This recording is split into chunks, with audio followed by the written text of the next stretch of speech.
Presiden ke-7 RI Joko Widodo yakin PSI akan jadi partai besar. Sementara pendiri PSI menyebut ada peran penting keluarga Jokowi di partai tersebut. Apa yang bisa memuluskan langkah PSI menjadi partai besar? Kami akan membahas bersama Ali Muthohirin, juru bicara DPP PSI dan Direktur Eksekutif Carta Politika, Mas Yunarto Wijaya. Selamat petang Mas Ali, Mas Toto, terima kasih sudah bergabung bersama kami di Kompas Petang. Saya langsung ke Mas Ali. Mas Ali, ini Pak Jokowi sudah dipastikan ya jadi Dewan Pembina PSI? Terima kasih Mbak Cynthia, selamat sore Bang Yun. Jadi untuk kepastiannya masih belum, karena dalam Kongres, kebetulan saya juga SC dari awal memimpin sidang, belum ada keputusan bahwa Pak Jokowi resmi akan menjadi Dewan Pembina. Namun dalam Kongres kita putuskan bahwa susunan dari Dewan Pembina sudah ada, ketum, sekjen nanti menjadi anggota, para pendiri 2 orang, dan kemudian ada 1 dari perwakilan DPW PSI yang menjadi Dewan Pembina. Nah, nanti itu yang akan menggodok, membincang siapa ketua Dewan Pembinanya. Nah, begitu Mbak. Jadi belum ada kepastian apakah Bapak Jokowi menjadi ketua Dewan Pembina atau kemudian memberi semangatnya ke kita secara Menunggu keputusan siapa nih untuk memastikan Pak Jokowi akan jadi ketua Dewan Pembina atau tidak, musyawarahnya dalam bentuk apa dan kapan sekiranya keputusan tersebut? Jadi yang nanti akan menentukan ketua Dewan Pembina adalah struktur anggota Dewan Pembina yang kemarin dalam Kongres sudah dibentuk, Pak. Yang tadi ada perwakilan ketum sekjen mewakili pengurus DPP, kemudian Dewan Pendiri nanti ada 2 juga, sama 1 dari perwakilan Dewan Pimpinan Wilayah PSI di Indonesia yang akan diwakili oleh Ketua DPW NTT, Pak. Nah, 5 orang inilah yang nanti diberi tugas dan mandat oleh Kongres menentukan struktur Dewan Pembina, begitu, Pak. Oke, Mas Toto, PSI kan sempat mengakui ada peran keluarga Jokowi. Itulah yang memuluskan langkah Kaisang kembali jadi ketua umum. Lalu apakah posisi ketua Dewan Pembina ini bisa dipastikan menurut perspektif Anda? Ya, pertama saya berikan selamat terlebih dahulu sudah selesai melakukan kongres, terpilih ketum baru rasa lama ya, tanda kutip incumbent-nya Kaisang, dan melalui proses yang menjadi simbol katanya partai super TBK. Walaupun kemudian dalam e-voting ini pemenangnya sudah bisa diperkirakan juga, kira-kira seperti itu ya.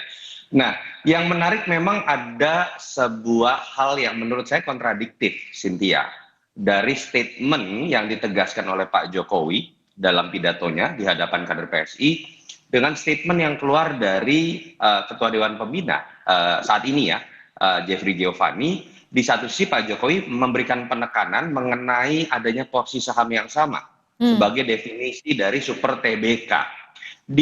Dan juga di situ bahkan dikeluarkan kalimat bukan milik satu keluarga. Ya, betul. Sementara Mas Jeffrey Giovanni malah mengungkapkan menurut saya sebuah positioning yang jelas 180 derajat berbeda, dengan jelas mengatakan bahwa partai ini kalau nggak ada, bukan hanya Jokowi, tapi bisa kemudian anaknya Jokowi atau mantunya Jokowi, dan kalau tidak dapatkan mereka, kita lebih baik tutup saja PSI karena akan jadi waktu ber-PSI terakhir di 2024 lalu. Ini yang menurut saya kan jadi pertanyaan. Ini yang membuat kemudian pemilu raya, penegasan sebagai partai super TBK itu seakan-akan mentah dengan sendirinya, malah menjadi sebuah bahan pergunjingan dari netizen. Ada yang mengatakan TBK ini jangan-jangan singkatan dari tempatnya Bapak Kaisang. Kita nggak bisa nyalahkan ya diskusi-diskusi seperti itu. Artinya ini kan akan masuk kepada positioningnya yang seperti apa sih PSI? Saya terus terang berteman sekali dengan teman-teman PSI pada saat awal-awal pendirian PSI. Saya diundang beberapa kali. Termasuk Mas Jeffrey ya? Iya, termasuk dengan Mas Jeffrey. Saya termasuk sangat dekat secara pribadi gitu ya, dan teman diskusi juga. Saat itu saya ingat sekali yang menjadi penekanan PSI adalah partai progresif, partai anak muda, partai yang berbicara mengenai pluralitas. Itu yang tercermin dari bunga mawar, lalu kemudian juga warna merah dan lain-lain. Belakangan kan jelas ada perubahan positioning. Ini menjadi partai yang mengusung Jokowisme. Nah, Oke, sekarang nah katanya lalu menjadi begini, partai seperti kita. pertanyaannya adalah bagaimana mewujudkan antara keinginan dari Partai Solidaritas Indonesia yang dulu seperti Mas Toto sampaikan adalah partai yang progresif, tapi saat ini Jokowi memiliki keyakinan berbeda. Tapi kita jawab usai jeda, tetap bersama kami di Kompas Petang. Anda masih bersama kami, saya mau tanya sedikit singkat saja Mas Toto. Artinya Anda ingin menyimpulkan bahwa PSI saat ini punya idealisme yang berbeda, kalau dulu progresif sekarang terbuka? Singkat saja. Saya bukan mengatakan terbuka ya, ada yang kontradiktif istilah saya, Cynthia. Oke. Kalau partai anak muda, dia seharusnya jauh dari yang namanya dinasti politik. Kalau dia partai yang progresif, harusnya dia tidak terikat hanya pada satu keluarga seperti penegasan. Oke, ditahan sampai di situ. Itu poin saya. Oke, ditahan sampai di situ. Gimana, Mas Ali? Tidak terikat sama satu keluarga, tapi ini kan isunya sudah kencang sekali nih. Pak Jokowi akan menjadi Ketua Dewan Pembina PSI. Mas Kaisang, Ketua Umumnya. Di Kongres ini kita sudah deklarasi sebagai partai super terbuka, tentu dengan masuknya dan terpilihnya kembali Mas Kaisang, ini kan meyakini bahwa Mas Kaisang ini menjadi sumber pengikat kita, sumber persatuan kita, sekaligus sumber semangat kita. Nah, soal Pak Jokowi bahwa kita menginginkan ada semangat dan kontribusi Pak Jokowi di Republik ini kita tularkan kepada kader-kader PSI, sehingga masuk tidaknya Mas Jeffrey setuju dengan itu? Semangatnya dari Pak Jokowi inilah yang kemudian kita hadirkan di tengah kader-kader PSI, Pak. Jadi bukan Mas soal Jeffrey sosoknya setuju Pak dengan Jokowi, itu, Mas Jeffrey Giovanni? Setuju dengan itu?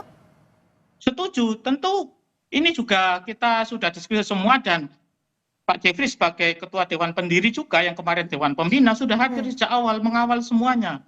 Dan tadi juga bisa kita dengar bagaimana pendapat Bang Jeffrey. Cuma soal apakah kemudian ke depan partai ini tergantung Pak Jokowi apa tidak, maka kita ingin mengambil semangatnya. Dan di PSI tentu kita punya tanggung jawab besar di internal sesuai dengan pesan Pak Jokowi bahwa besarnya partai ini harus dibarengi dengan konsolidasi secara kuat dan masif. Gimana, Mas Toto? Sampai pada tingkatan ranting begitu. Pesan beliau begitu. Ya, kami tangkap. Mas Toto, gimana perspektif Anda akan jadi apa PSI dengan Jokowi atau tanpa Jokowi? Iya, ketika memang deklarasi itu sudah muncul ya dengan istilah Jokowisme, saya harus katakan ini ekstrim ya, karena bahkan tidak pernah saya dengar ada Soekarnoisme, Soehartoisme, seberapa besarnya kekuatan politik seorang presiden di masa lalu. Artinya memang sudah ada pergeseran, partai ini akhirnya masuk pada skala lebih ekstrim pada sebuah sistem kepartai yang dulu mereka kritik, yang seakan-akan hanya milik dinasti politik tertentu, milik keluarga tertentu. Bahkan mereka lebih ekstrim, masuk pada paham isme seorang tokoh. Dan itu kan terbukti dengan fakta-fakta empiris, bagaimana kontroversi seorang Kaisang, lalu kemudian tiba-tiba karena menjadi anak presiden, lalu menjadi seorang ketua umum, ketika baru 3 hari menjadi KTA, nggak pernah ada di partai lain. Lalu kemudian kalau kita lihat juga bagaimana terpilihnya kembali, lalu kemudian istilah yang diungkapkan langsung oleh Jeffrey Giovanni bahwa kalau nggak ada Pak Jokowi atau darahnya, itu kita tutup saja, kira-kira seperti itu. Ya artinya memang mereka sudah bergeser, masuk pada situasi sistem kepartaian yang memang harus kita akui ya, itu masih terjadi di hampir semua partai. Tapi kan Pak Jokowi tadi menegaskan juga bahwa ini milik semuanya, tidak ada milik keluarga ataupun orang tertentu. Saya tidak mengatakan Pak Jokowi, saya sedang mengatakan bukan statement Pak Jokowi. Makanya saya katakan kontradiktif, Cynthia.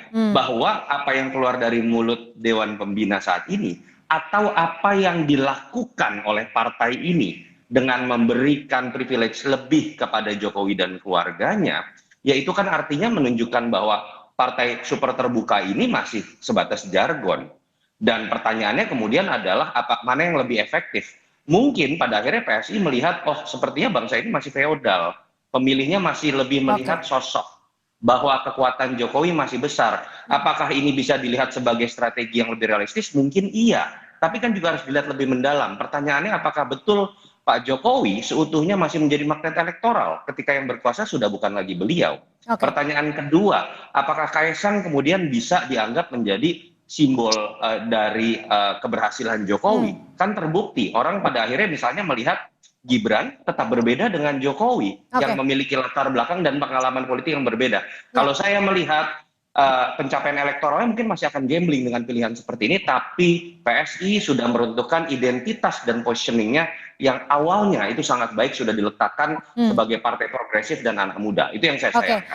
Mas Ali gimana? sudah meruntuhkan ideal Identitas yang dimiliki oleh PSI dari di awal awal mulanya sebagai partai yang progresif. Lalu bagaimana mewujudkan keyakinan bahwa PSI ini akan menjadi partai besar sejatinya tanpa meninggalkan keinginan atau agenda PSI di awal mula PSI berdiri? Pertama bahwa sejarah partai ini terus berkembang, bergulir, dan proses bagaimana kemudian perubahan logo Kongres hari ini tetap kita konsultasikan, kita minta nasihat kepada Dewan Pendiri yang ada, yang diketuai oleh Bang Jeffrey Giovanni. Jadi proses ini tidak kemudian mengurangi historis atau sejarah dari partai ini. Soal kemudian perkembangan perjalanan bahwa arah perjuangan harus berubah, iya. Strategi perjuangan harus berubah, iya. Dan hari ini kita mengetahui sendiri bahwa saya sejak awal sampaikan semangat perjuangan Pak Jokowi, semangat perjuangan dan pengabdian Pak Jokowi kepada masyarakat selama ini itu yang menjadi magnet kita, menyatukan visi misi kita dan sekaligus menyatukan semangat yang baru ini. Dan tentu pada diri Mas Kaisang yang kemudian di 2023 masuk dan menyiapkan waktu yang tidak panjang mampu meningkatkan persentase elektoral di PSI itu menjadi semangat baru, dan kami semua kader PSI se-Indonesia di Kongres pun kita tegaskan bahwa kita menginginkan dan memberi kesempatan Mas Kaisang satu periode lagi untuk mewujudkan cita-cita besar kita. Membesarkan partai ini, membesarkan pengabdian kita kepada masyarakat. Nah, soal apakah nanti kemudian skemanya kita atur bareng-bareng, kita siapkan bareng-bareng sesuai dengan perintah Pak Jokowi ketika memberikan pesan kebangsaan bahwa harus ada penguatan struktur sampai ke desa-desa. Artinya ini yang selama berarti ini perintah Pak Jokowi jadi salah satu yang terpenting ya. Terima kasih Mas Ali Muthahirin, juru bicara DPP PSI. Dan terima kasih Mas Toto atas perspektifnya sore hari ini. Terima kasih Cynthia. Terima kasih. Bang Yunarto.